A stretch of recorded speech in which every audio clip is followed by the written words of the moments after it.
Good afternoon, guys. Hayden here with i5 Dodge. Going to be showing you how to properly use your backup camera. First, we're going to start with turning the vehicle on.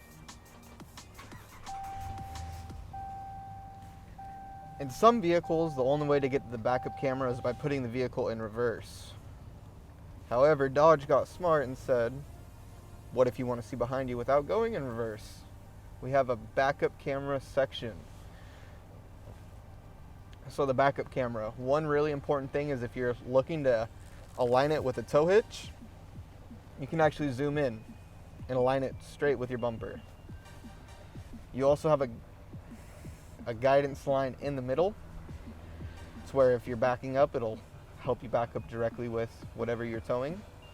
Here, you also have the guidance lines for distance for your rear park sense system. So green is within 4 to 6 feet, yellow is within 2 to 4 feet, and if it's in red, it's 2 feet or less. So you definitely want to stop if you're within the red. It's a very, very handy little system. I'll give you a demonstration on how it works. We are going to back up close to this Jeep behind us. About 8 feet out. About 6 feet out. And about 4 feet out. Hear it beeping at us? It means we're too close.